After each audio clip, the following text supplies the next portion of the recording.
உங்க வீட்டு அடுப்பு கேஸ் பர்னரில் அடைப்பு இருந்தால் அசால்ட்டா இருக்காதீங்க. இப்போ எங்க கசிவு இருக்குன்னு பாருங்க, உடனே மாத்திடுங்க. அடுப்பின் பராமரிப்பு என்பது வெறும் சுத்தம் செய்வது மட்டுமல்ல, அதை பாதுகாப்பாக வைத்துக் கொள்வதும் அவசியம்.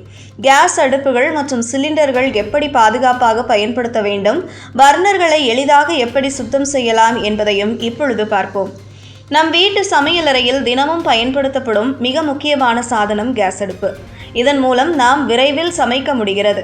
ஆனால் இதை முறையாக பராமரிக்கவில்லை என்றால் அது பலவிதமான சிக்கல்களை உருவாக்கும். தீ மந்தமாக வரும், பாத்திரம் கருகும், எரிவாயு வீணாகும், எரிவாயு துர்நாற்றம் போன்றவை காணப்படும். எனவே அடுப்பின் பராமரிப்பு என்பது அவசியம்.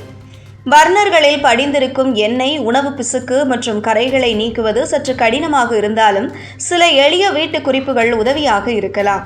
கொதிநீர், எலுமிச்சை சாறு மற்றும் ஈனோ பொடி மூன்றையும் சேர்த்து பர்னரை 4 மணி நேரம் ஊற வைத்து பின் தேய்த்து கழுவினால் அது புதுசு போல் மாறும். இந்த டிப்ஸ் சமையலறையை சுத்தமாக வைத்திருக்க உதவும். சிலிண்டர் எப்போதும் சாய்ந்த வண்ணம் இருக்கக்கூடாது. அது நெடு நிலையில் தரையில் மொத்தமாக இருக்க வேண்டும். அதிலும் வெப்பமான இடம் அல்லது காற்றோட்டம் உள்ள இடத்தில் வைத்திருக்க வேண்டும். நேரடி வெயிலில் வைக்கக்கூடாது.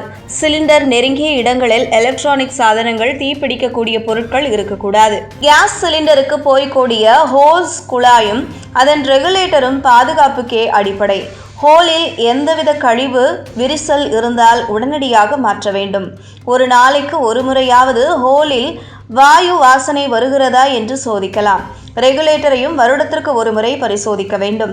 வீட்டில் கேஸ் லீக் என சந்தேகம் வந்தால் நீரில் சோப்பு கட்டியை கரைத்து அதை ஹோஸ் மற்றும் ரெகுலேட்டர் சந்திக்கும் இடத்தில் தடவவும். அங்கு புடைப்புகள் வந்தால் அது வாயு கசியும் இடம் என்பதை உணரலாம். அப்படிப்பட்ட சந்தர்ப்பங்களில் உடனடியாக சிலிண்டரை அணைத்து கேஸ் நிறுவனத்திற்கு தகவல் தெரிவிக்க வேண்டும். தினசரி சுத்தம் பாதுகாப்புக்கும் அவசியம். அடுப்பு மேலே சமைக்கும் போது சிந்தும் உணவு துகள்கள், எண்ணெய் பிசுக்கு ஆகியவை தினசரி சுத்தம் செய்யப்பட வேண்டும். இது பர்னர்களில் கட்டி போவதை தடுக்கும். அடுப்பு மேல் பரப்பை வெறும் துணியால் டிஜில் லைட் சோப்புடன் சுத்தம் செய்தால் பிசுக்குகளும் நீங்கும். இதனால் தீ சரியாக எரியும். சமையல் முடிந்ததும் கேஸ் அடுப்பை திறந்த வண்ணம் வைக்க வேண்டாம். சிலிண்டர் அருகில் குழம்பு போன்ற தீப்பிடிக்கும் பொருட்கள் வைக்கக்கூடாது. குழந்தைகள் எட்டாத இடத்தில் ரெகுலேட்டர் மற்றும் ஹோஸ்கள் இருக்க வேண்டும். வீட்டில் யாரும் இல்லாத போது கேஸ் ரெகுலேட்டரை மூடுவதையும் மறக்க வேண்டாம்.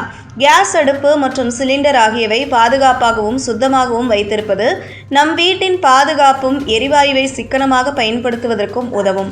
அடுப்பில் சரியான தீ, சீரான எரிப்பு, அதிக கேஸ் வீணாக்கம் இல்லாமை ஆகியவை அனைத்தும் நம் பராமரிப்பை பொறுத்தே அமையும். இதுபோன்ற முக்கிய நிகழ்வுகள், அரசியல் தகவல்களை ஆழமாக மாறுபட்ட கோணத்திலும் அறிந்து கொள்ள மறக்காமல் பாரத் மெயில் 24 பக்கத்தை பின்பற்றிக் கொள்ளுங்கள். உங்கள் ஒவ்வொரு ஆதரவும் இதுபோன்ற பல நிகழ்வுகளின் பின்னணியை அறிய உதவும்.